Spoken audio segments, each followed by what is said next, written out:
Bom, então vamos iniciando, tá? Vamos iniciar pelo transtorno de pânico, certo? E ele, pela classificação lá do CID-10, como eu falei para vocês, ele é a letra F, o número 41.0.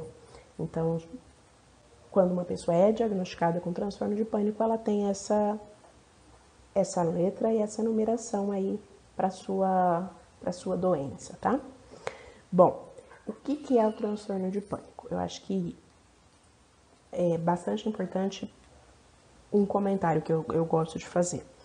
O transtorno de pânico, ele ficou bastante banalizado, eu acredito, no meu ponto de vista, tá? Há 15 anos, talvez a gente nem falava praticamente dele, apesar de sempre ter existido. Talvez outras doenças fossem mais comuns, digamos, né? Como pensar a depressão, alguma coisa assim. E atualmente, muita doença é diagnosticada como pânico e às vezes ela não é exatamente o transtorno de pânico. Então isso acho que é bastante importante da gente trazer, porque não que a gente tenha que desconfiar das pessoas, sabe? Quando alguém diz, porque eu tenho síndrome do pânico, eu tenho síndrome do pânico. Não é isso, mas o olhar profissional do enfermeiro, no caso, né, e de outros profissionais da área da saúde, ele precisa ter um pouco mais de critérios. Então a gente precisa saber o que de fato define o transtorno de pânico, né? O que faz com que eu saiba que uma pessoa realmente tem. Assim como eu consigo diagnosticar uma pessoa com uma doença física, porque eu faço um exame, vamos supor, laboratorial específico para isso, e eu sei então que eu faço um hemograma e eu consigo dizer, esta pessoa apresenta uma infecção e ainda consigo saber se é uma infecção bacteriana ou viral. No caso das doenças mentais, eu também tenho estes critérios para seguir. A diferença é que eu não tenho exames, né? E isso muitas vezes prejudica, tá? Então é só para vocês entenderem que muito hoje em dia se é colocado como transtorno de pânico, tá? E a definição dele é a seguinte: é uma ocorrência espontânea e inesperada de ataques de pânico. E esses ataques, eles acontecem de forma recorrente e eles se caracterizam, então, por uma intensa apreensão, medo ou terror. E também são associados à sensação de morte iminente e intenso desconforto físico. Bom, o que é tudo isso aí? Vamos tentar clarificar um pouco. Primeiro, para eu entender que o transtorno do pânico ou a síndrome do pânico, ele não é uma doença em si, algo que aconteça, digamos, no dia a dia, a pessoa fica o tempo inteiro com pânico, tá? Não sei se vai dar para entender de forma tão clara, mas depois nós vamos discutindo isso ao longo aí do nosso momento de aula lá no grupo. O transtorno de pânico, então, ele se caracteriza pela ocorrência de ataques de pânico, ou seja, ataques de pânico são crises extremamente exacerbadas de ansiedade, tá bom? Então, uma pessoa que tenha transtorno de pânico, ela não passa 24 horas por dia, de todos os dias dela, tendo pânico, certo? Porém, ela está claramente em risco de ter, de maneira espontânea e inesperada, essas crises de pânico. Então, eles vão acontecer de forma, sim, recorrente, de forma muito mais frequente e mais grave do que qualquer um desejaria, certo? Bom, o que é o ataque de pânico em si, certo? Se para ter o transtorno de pânico eu tenho que ter os ataques de pânico, então o que são esses ataques de pânico? Eu tenho que ter pelo menos, vou até deixar grandão aqui, ó, 4 destes próximos sintomas. E eles são muitos, tá, gente? Então, é comum haver ataques de pânico, certo? É comum haver ataques de pânico, é comum haver crises de ansiedade. Eu posso usar essas duas essas duas nominações como sinônimos mesmo, certo? Bom, palpitações, aceleração da frequência cardíaca, suor, né, ou sudorese, sensação de falta de fôlego, sufocamento, asfixia, sensação de engasgo, parece que tem um bolo na garganta, as pessoas falam muitas vezes, dor ou desconforto no tórax, então dor no peito, aperto no peito, náuseas e desconforto abdominal, então a dor de barriga, literalmente, claramente mesmo, uma sensação de vertigem ou de instabilidade, parecendo que vai desmaiar, a sensação aí de quase desmaio, ela é muito grande. A desrealização e a despersonalização, que eu já falei para vocês lá. Então, a desrealização, sentimento de falta da realidade em relação ao ambiente, né? Então, o ambiente ali, se as paredes irem apertando, destruindo, caindo ou tal, ou a despersonalização, que é a dissociação de si mesmo. Então, uma parte do seu corpo começar a se modificar, então aumentando, ou diminuindo, ou você nem perceber uma parte do seu corpo. Por exemplo, você parece que não está sentindo a sua mão ali e tal. Medo de perder o controle ou de enlouquecer. Então, nunca se esqueçam disso, pessoal. Toda vez que vocês estiverem atendendo uma pessoa e uma das primeiras coisas que ela fala para vocês, ou uma coisa muito importante que ela fale para vocês aí, é: eu acho que eu vou enlouquecer, eu acho que eu vou ficar louca, ou eu estou com medo de ficar louco, tá? Essa referência ao ficar louco, ele é extremamente vinculado aos transtornos de ansiedade, tá bom? Então nunca desmereçam quando uma pessoa falar isso, porque provavelmente ela realmente está sofrendo de uma ansiedade bastante exacerbada. O medo de morrer, claramente, até principalmente por conta desses daqui, né, gente, ó, tá? Uma pessoa que começa a ter dor no peito, coração acelerado, sudorese, aperto no peito, falta de ar, pronto, ela acha que ela tá morrendo, né? Então isso é bastante comum, acontece muito de pessoas irem buscar o serviço de saúde, né, os pronto-socorros ou hoje as UPAs, com um quadro mesmo de ataque de pânico, acreditando que estão aí infartando ou tendo algum outro problema físico, tá? As parestesias, sensações de dormência, de formigamento e ondas de frio, ondas de calor. Então eu tenho um monte de sintomas. Para eu dizer que uma pessoa está tendo um ataque de pânico, eu preciso que pelo menos 4 destes estejam presentes. Acreditem, gente, muitas vezes todos vão estar presentes, tá? E daí, a pessoa apresentando 4 destes sintomas, mas de que maneira?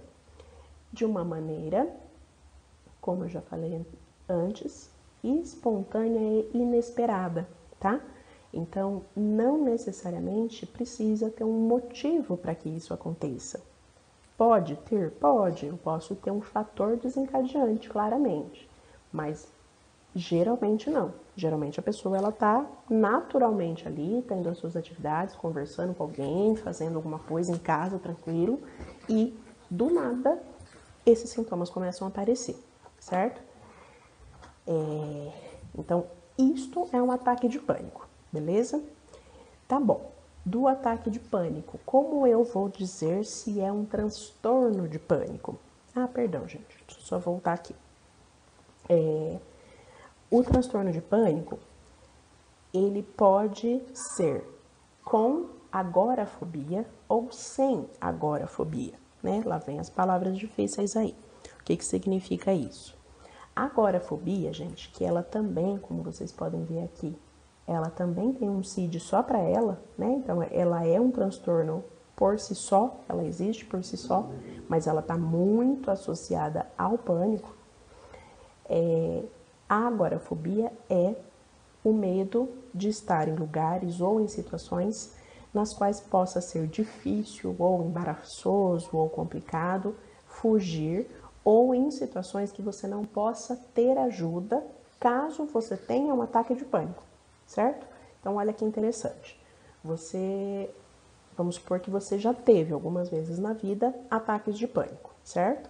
Beleza. Você vai se lembrar deles provavelmente pro resto da vida. E daí, de repente, você começa a não mais querer ir, por exemplo, a um show. Não consegue mais, por exemplo, ir numa feira agropecuária dessas que lota, que tem um monte de coisa. Nem mesmo, às vezes, num shopping, alguma coisa. Ou num avião, por exemplo. Por quê? São situações que, Se você tiver um ataque de pânico, ou seja, a presença de 4 destes sintomas aqui, você não vai poder ser socorrido, certo? Ou você não vai poder fugir desse lugar. Deu para entender um pouquinho?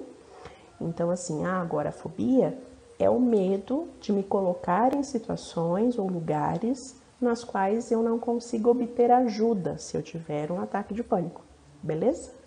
Bom, isso então significa que eu posso ter a doença do transtorno de pânico com a agorafobia, né? Que seria esse medo de estar nesses lugares e tal e não ter ajuda, como eu posso ter só o transtorno de pânico sem a agorafobia, né? Ou seja, as pessoas, essa característica aqui, ela acaba não fazendo parte dos sintomas de algumas pessoas que têm o transtorno de pânico, tá bom? Tá, então agora, né, perdão, vamos para o que eu iria falar antes, aliás, minto. Vamos aqui para esse outro slide também, porque eu fico animada, empolgada para falar o que vem a seguir e esqueço que tinham outras coisas antes. Pensando então na epidemiologia do transtorno de pânico, quer dizer, o quanto ele é comum, né? Então, de 1,5% a 5% da população em geral vai ter o transtorno. Porém, eu tenho que de 3 a 5,6% das pessoas possuem ataques de pânico ou crises de ansiedade com uma certa frequência, tá? Já a agorafobia, de 0,6 a 6%, tá bom? Então, vocês conseguiram entender que existem mais ou menos 3 situações, né? Eu posso ter o transtorno de pânico, no qual vai acontecer os ataques de pânico. Eu posso ter somente os ataques de pânico de forma isolada e eu posso ter também somente a agorafobia isolada, tá? Mais uma vez, é mais frequente em mulheres também, na proporção de 2 para 1. Geralmente, a partir dos 20 e poucos anos, ele começa a aparecer. Porém, cada dia que passa, a gente consegue perceber que as pessoas mais jovens estão apresentando. Um fator social muito associado ao desenvolvimento do transtorno de pânico é o divórcio. E outros transtornos mentais também podem acabar levando a um transtorno de pânico. Então, uma pessoa que tenha, por exemplo, uma esquizofrenia, né, que são outras funções aí psíquicas que são afetadas, porém, ela tendo a esquizofrenia, ela, como consequência de tudo que essa doença provoca, ela acaba desenvolvendo ataques de pânico, e esses ataques de pânico se tornando recorrentes, a gente vai poder classificar então como o transtorno de pânico mesmo, tá? Bom, e aqui então chegou no que eu queria dizer para vocês, né, que era a diferenciação. Então, se nem todas as pessoas que acham que têm o transtorno de pânico têm, como de fato eu faço o diagnóstico, tá? A primeira coisa, então, é diferenciar os ataques de pânico, só o ataque de forma isolada, com o transtorno em si, tá bom? Pelo DSM-5, que é o Manual de Diagnóstico Estatístico de Transtornos Mentais, que está na versão 5, ele classifica o pânico, o transtorno de pânico, a síndrome do pânico, como um ataque de pânico seguido de pelo menos 1 mês de preocupação quanto a ter um novo ataque. Então, vamos ao exemplo. Uma pessoa tem um ataque de pânico, teve uma crise de ansiedade absurda num dia, daquela maneira como eu disse, aqueles 4 sintomas, né, que eu já referi antes, provavelmente do nada, ela estava numa outra situação, num outro contexto, e ela desenvolveu, ela começou a apresentar 4 ou mais aqueles sintomas e tal, e ficou extremamente nervosa, preocupada, achando que ia morrer, e beleza, melhorou, foi medicada ou passou, alguma coisa assim. Porém, ela passa o próximo mês da vida dela com muito medo, com muita preocupação em ter um novo ataque. Então, este ataque ele é tão forte, ele é tão marcante na vida dessa pessoa, que ela vai na sequência e no mês seguinte, ela fica muito preocupada com ele, ela fala muito dele, ela tem lembranças muito claras de tudo que ela sentiu e muito medo de ter um novo ataque, certo? Essa é a definição, então, pelo DSM-5. Já a CID-10, ela traz como definição, então, que é necessário ter, no mínimo, 3 ataques em 3 semanas ou 4 ataques em 4 semanas, o que dá mais ou menos um ataque por semana, certo?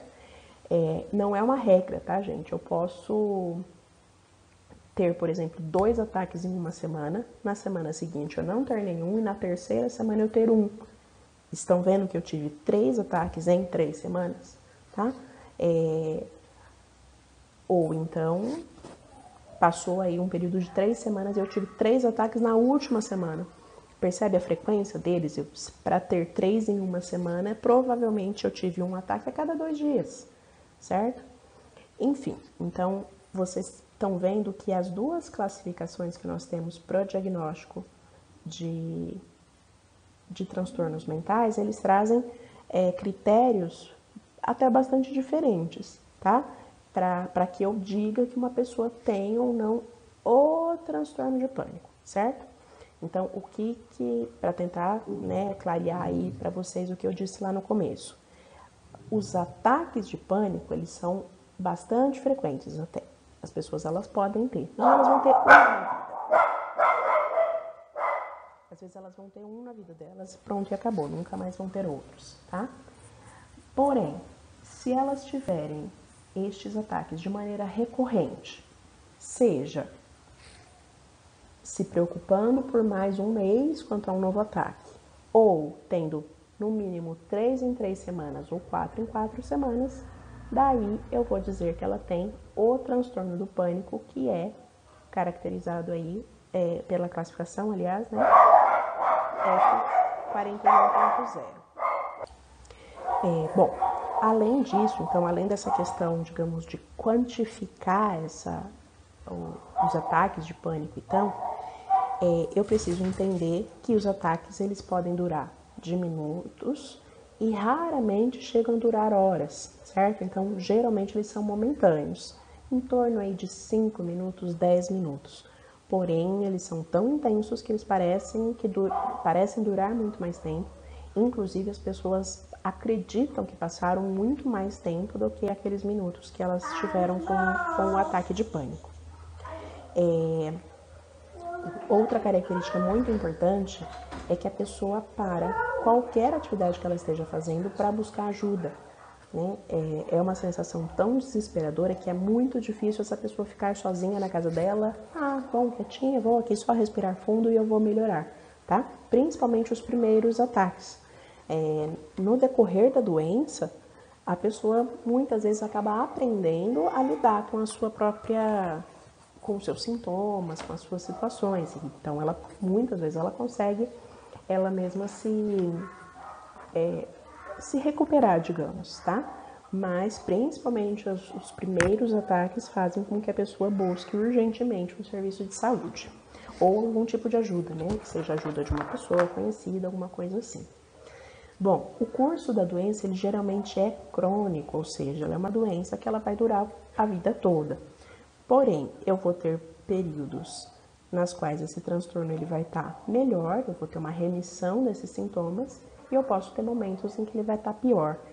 Uma pessoa pode passar anos sem ter um ataque de pânico, tá, gente? Às vezes ela está em tratamento, ela conseguiu passar aí por adquirindo mecanismos próprios para lidar com a sua própria ansiedade, e ela consiga ficar aí muito, muito tempo sem ter os ataques de pânico. Mas é muito importante que essa pessoa saiba que ela está em risco de ter novos ataques de pânico em qualquer outro momento da vida. Até porque todos nós, todas as pessoas, né, todo ser humano está em risco de ter um ataque de pânico, porque vocês viram que a resposta à ansiedade, a nossa resposta para a ansiedade, ela é fisiológica, ela é natural. Então, o nosso organismo, ele sabe lidar com a ansiedade de alguma forma. E todos nós estamos sujeitos a uma falha nesse processo de lidar com a ansiedade. Então, ela pode se tornar patológica em qualquer momento. E ela se tornando patológica, eu estou em risco de ter ataques de pânico, ou seja, dela ter um pico de ansiedade tão grande que me gera aquele monte de sintomas ali daquele quadro que eu falei inicialmente, tá bom? Espero que tenha ficado claro, tá? Nós vamos aí passar para o nosso próximo transtorno, que é um transtorno bastante curioso, mas no momento aí de tirar dúvidas, então eu vou ficar à disposição para vocês irem perguntando mais características aí sobre o transtorno de pânico, tá? Eu acho importante começar com ele, porque penso que ele é um dos que mais tem, assim, essa dificuldade para se fazer o diagnóstico e tal, ou talvez até para ter realmente uma compreensão e uma aceitação da sociedade, né? Então, acho que a gente demora mais nele, por isso que eu gosto de começar com ele. Acho que os outros transtornos de ansiedade são um pouquinho mais simples. Vamos ver então aqui na sequência. Bom, o nosso próximo é o transtorno obsessivo compulsivo, mais conhecido aí como TOC, né? Bastante conhecido geralmente como TOC.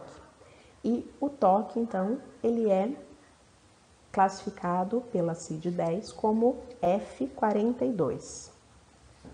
E eu começo falando dele dizendo que nós todos temos rituais e manias. Por que será? Já pararam para pensar por que o ser humano tem essa necessidade tão grande de manter um ritual, de cumprir aí um ritual, alguma coisa? Talvez não sejam nem só os seres humanos, né? Eu acho que os seres vivos, eles têm isso. A gente pode ver que os animais de estimação, eles também têm as suas manias, os seus rituais. Bom, uma comparação que eu gosto de fazer é aqui. Já pararam para perceber como as crianças gostam de coisas repetidas?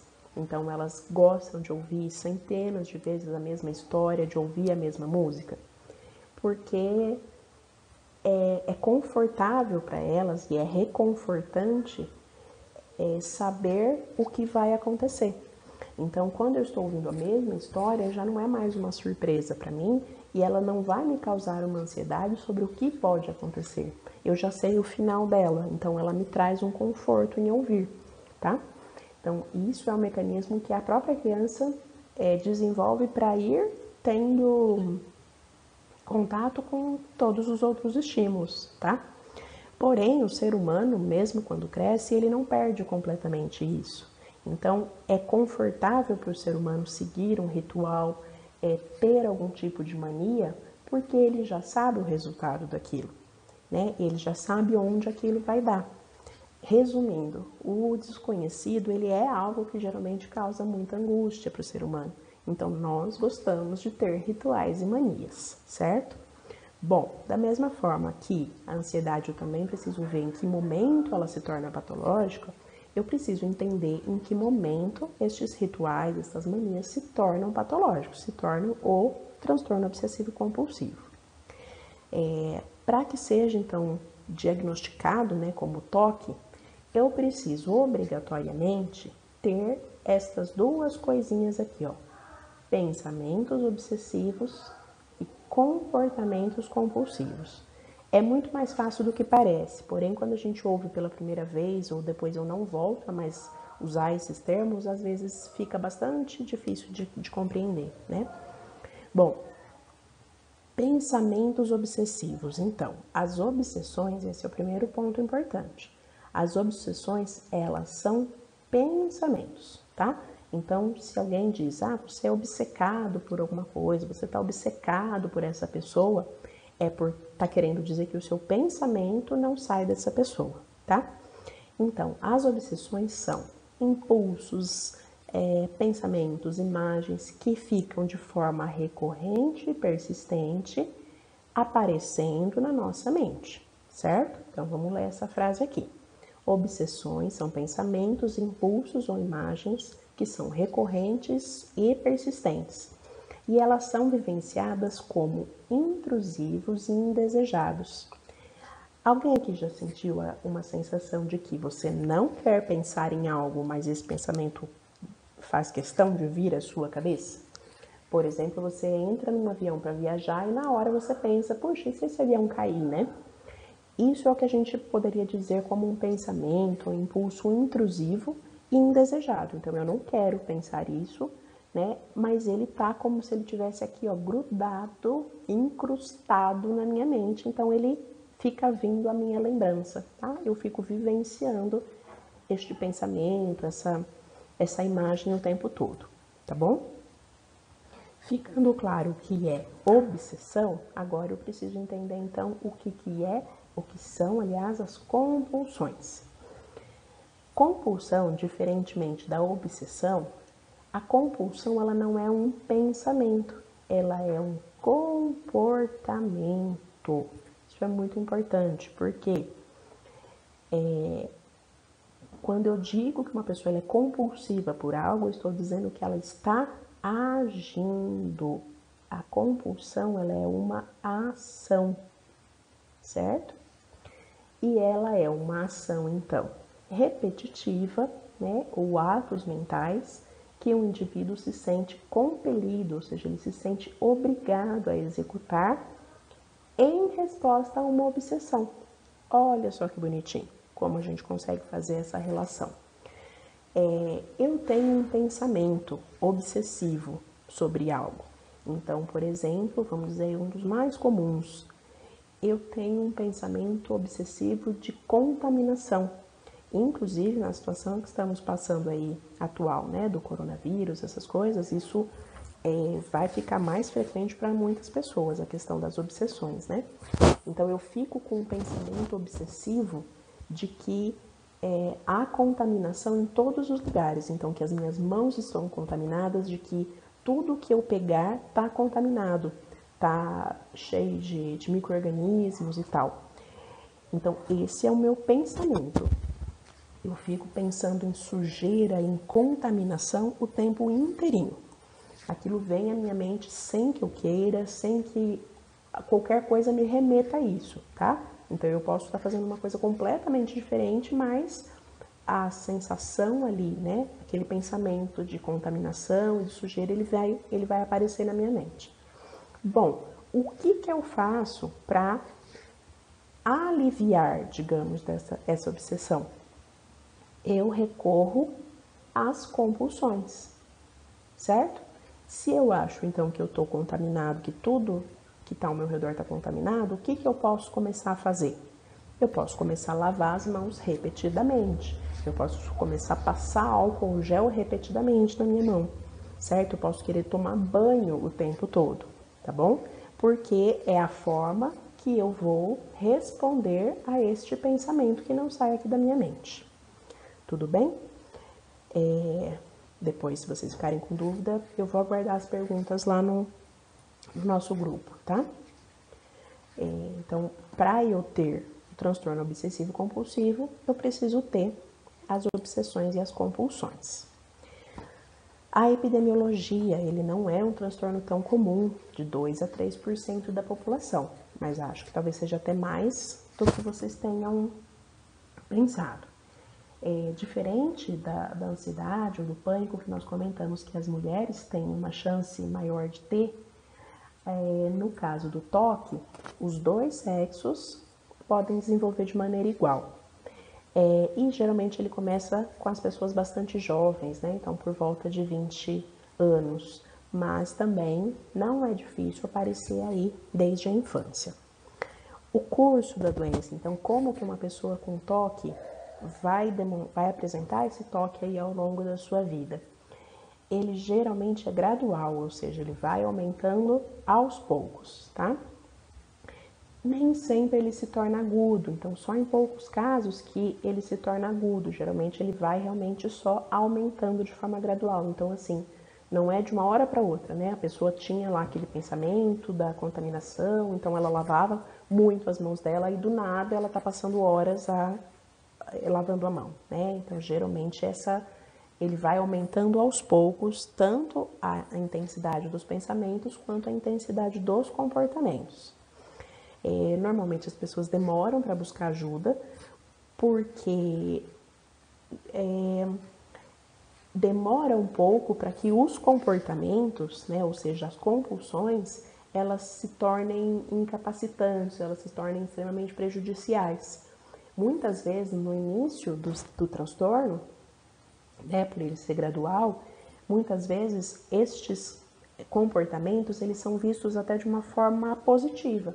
Então, uma pessoa que acaba se preocupando muito com a limpeza, então ela lava muito as mãos, ela limpa muito o ambiente, puxa, olha que delícia, ótimo. Imagina você ter uma pessoa, uma funcionária na sua casa que tenha mania de limpeza, que beleza, ela vai deixar a sua casa um brinco, tá?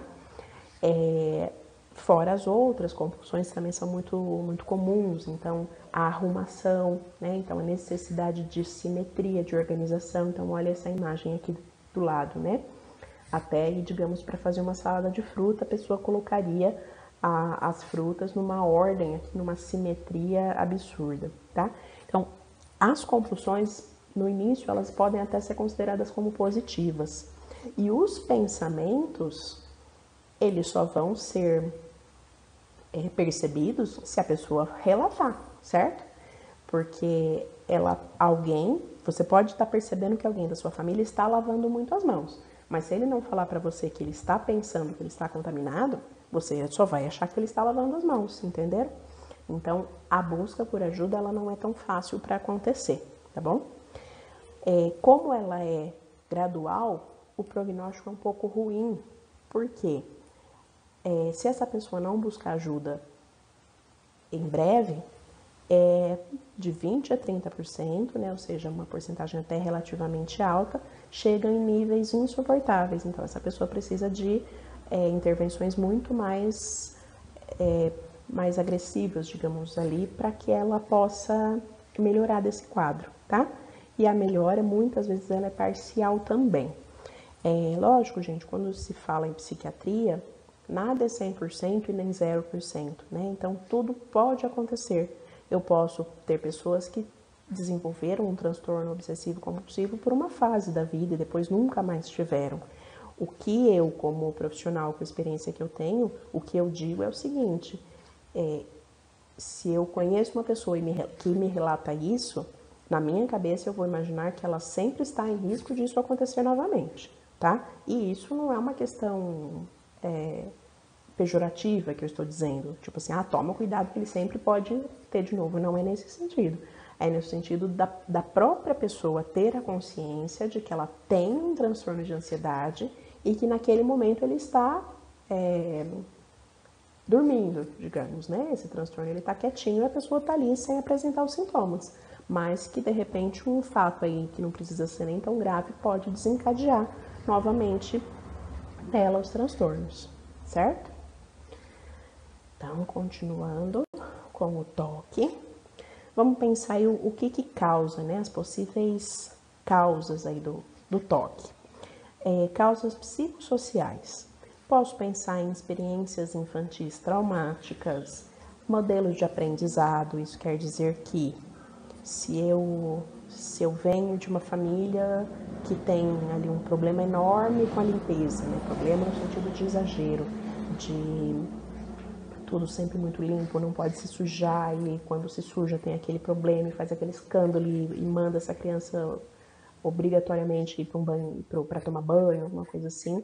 E isso pode causar na criança um trauma, digamos, e ela acabar desenvolvendo o toque por conta disso depois.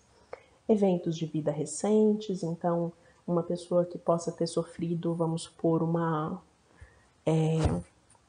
um estupro, e naquele momento ela se sentiu suja por conta disso, né? Porque ela foi ali violentada e tal. E ela acaba desenvolvendo, então, uma obsessão por limpeza, né? Por contaminação, e depois se desenvolveu um comportamento compulsivo. Então, alguns traumas também atuais e graves podem desencadear isso na pessoa. Existe este outro termo aqui, ó, personalidade anancástica. É muito interessante, eu gosto bastante dessa personalidade. Acho que também não, ao longo aí do nosso semestre, não sei se teremos tempo para discutir os transtornos de personalidade, mas se tivermos, vai ser muito interessante. A gente tem algumas questões na psiquiatria que não são exatamente doenças, mas que são personalidades. E essa palavrona estranha aí, anancástica, ela diz respeito àquela pessoa extremamente certinha, né? Aquela pessoa que ela é uma régua, que ela não dá um passo para fora do lugar. Então, ela é uma pessoa que ela é organizada em todos os sentidos. Na vida pessoal, então, assim, as coisas da casa são extremamente organizadas. Geralmente, uma pessoa bastante rígida nos seus próprios valores e na sua moral. Ela não é flexível para outras coisas. Então, a pessoa que come direito, que não bebe, que usa as roupas da maneira certa, que não gasta muito dinheiro, isso e aquilo, certo? Então, uma pessoa extremamente certinha, mas assim, extremamente mesmo, não é só uma pessoa muito bem organizada, né?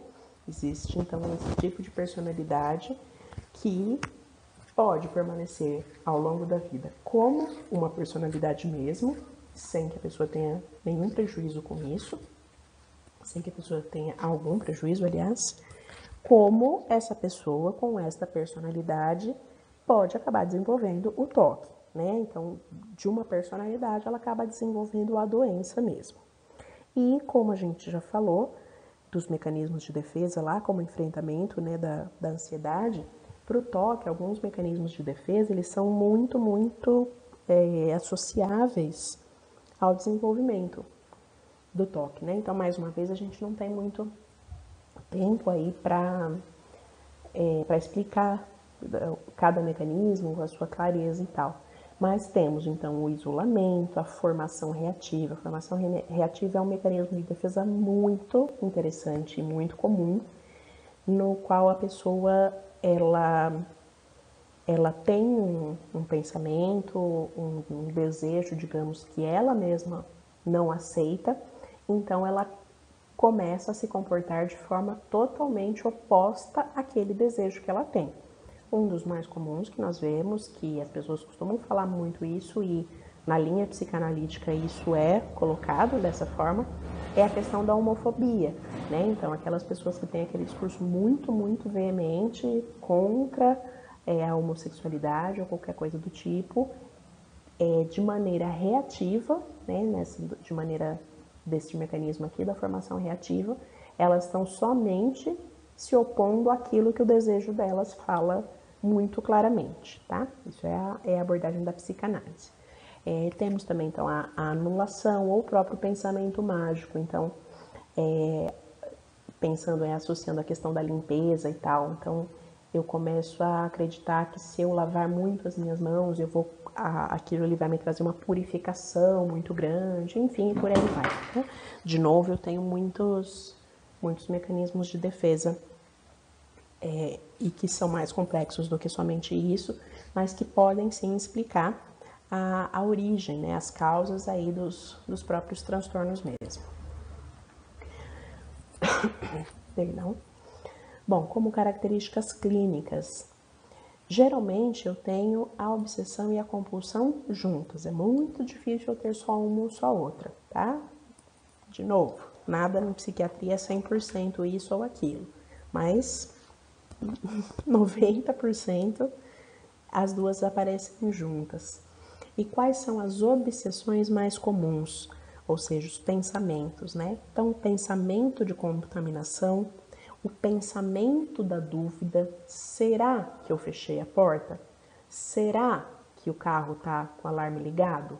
Será que eu desliguei o gás?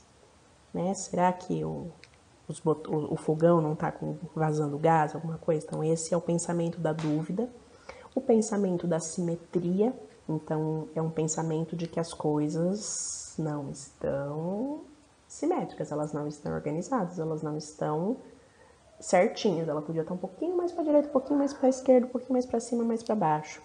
Ou da precisão, né? Então, também, que é bem parecido com o da simetria, né? A questão de você querer que as coisas aconteçam ali de forma precisa. Então, estes pensamentos, eles ficam vindo à mente. E, para o alívio dessas compulsões, o que normalmente acontece? Aparecem as compulsões. Então, Para uma obsessão de contaminação, geralmente eu tenho a lavagem das mãos ou o tomar banho inteiro. Tem pessoas que não é só lavar a mão, não. Elas precisam, elas têm a necessidade de tomar o banho inteirinho.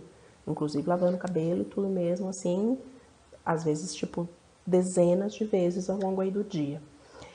Se eu tenho dúvida, né, a obsessão da dúvida, então, será que eu fechei a porta? Será que eu fechei a porta?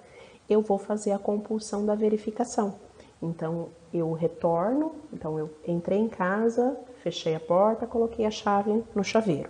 Daí eu dou 3 passos para frente, mas aquele pensamento vem, será que eu fechei a porta? Então essa pessoa volta para trás, fecha, abre novamente a porta e fecha, né? Porque se ela já fechou, ela não vai só conferir se ela fechou, geralmente, né? Ela abre e fecha, porque daí ela sabe que ela fechou de novo, daí guarda a chave novamente no chaveiro, daí dá mais 2 passos, mas será que eu fechar de novo? Vem e volta, faz a mesma coisa, tá? Fechar as portas do guarda-roupa antes de dormir, como eu falei, verificar se o gás do fogão tá ligado. Então essa da dúvida ela é bastante frequente também.